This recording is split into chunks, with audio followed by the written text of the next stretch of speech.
Olá, muito boa noite, bom dia, boa tarde, de acordo com o momento que você vê esse vídeo. Eu quero dizer para você que é uma alegria estar acompanhando você está me acompanhando no estudo descomplicado do Evangelho de Mateus. Esse estudo ele é fundamental, necessário para a sua vida espiritual. Muitos têm falado da palavra de Deus, mas não com a ótica e a perspectiva da volta de Cristo. Nós devemos perceber que tudo que deve ser falado nós devemos entender que Jesus está voltando. Por isso o meu nome é Jesus há de vir. Jesus vai voltar. Eu quero ler alguns versículos. Mateus 24:14 diz assim: E este evangelho do reino será pregado pelo mundo inteiro, para testemunhar a todas as nações, então virá o fim. Eu quero perguntar para você, qual é o seu grau de comprometimento com a pregação do Evangelho do Reino? Mateus 28, 19 e 20 diz que nós devemos ir por todo o mundo, devemos pregar o Evangelho a toda criatura, ensinando todas as coisas que o Senhor nos tem ordenado. E ele diz que estaria conosco todos os dias, até a consumação dos séculos. Eu quero perguntar para você, dentro do quadro de Mateus 13, lá existe a grande multidão e os discípulos. Deus, através do seu Filho Jesus, ele não permitiu que Jesus se revelasse completamente à grande multidão, que tinha interesses diversos, curas, milagres e multiplicação de pães, estava preocupado com a sua subsistência. O Senhor pôde se revelar somente aos discípulos. E hoje em dia é a mesma coisa. Os discípulos são aqueles que praticam Mateus 16:24, que diz: Quem quiser seguir após mim, a si mesmo se negue, tome a sua cruz e siga-me. Você que é tocado por Jesus, por Deus, você que é um chamado, você jovem, você consegue se libertar das paixões da mocidade? Você moça, você tem conseguido não usar roupas provocantes e curtas? Você jovem, você tem conseguido deixar de fumar aquele baseado? Você jovem, tem deixado de querer ser melhor que os outros, de exibir suas tatuagens, seus piercing, né? Você tem permitido ser uma boa testemunha às pessoas? Ou você é alguém que pega seu corpo e você faz dele o que quer? Você pinta de amarelo o seu cabelo, de vermelho, de abóbora, você faz tatuagem onde você quer? Você pode dizer: eu tenho direito. Sim, você tem um direito enquanto você não é filho de Deus. Mas se você recebe Deus como seu Pai, aceita Jesus como Senhor e Salvador, você é nova criatura. E nova criatura, você deve reconhecer que o seu corpo é templo do Espírito Santo.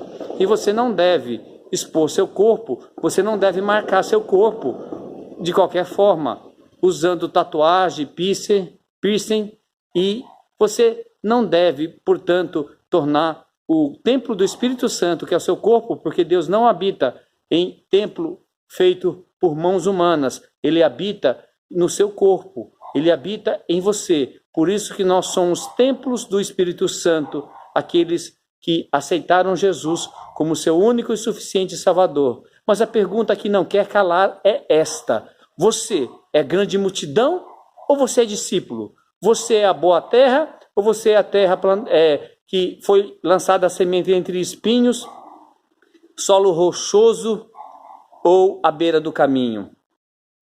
Se você é a boa terra, você vai germinar. Se você está preocupado com as fascinações da riqueza, você não vai permitir que essa terra plantada, jogada a semente entre os espinhos, germine. Se ela é à beira do caminho, tem muito trânsito, você tem muito conhecimento, você tem que passear, você tem que viajar, você tem que fazer tantas coisas que impedem a semente do Evangelho frutificar brotar no seu coração e produzir. Mas se você é boa terra, se você é discípulo, você se compromete com Cristo, você deixa tantas coisas para separar um tempo para a pregação do Evangelho do Reino.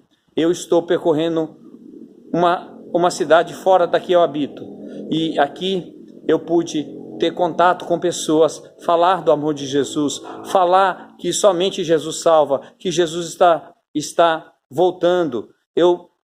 Na terça-feira estarei indo para o Paraná, para uma cidade do Paraná, e estarei fazendo a mesma coisa, encontrando com pessoas, falando que Jesus há de vir, falando que é necessário se comprometer com o Evangelho do Reino, que é necessário falarmos da palavra do Senhor, que é necessário deixarmos as coisas desse mundo. Você que tem bens materiais, viva como se você não tivesse. Você que é casado, viva como você não fosse casado. Não quero dizer que você não deve abandonar sua esposa, nada disso, e seus filhos.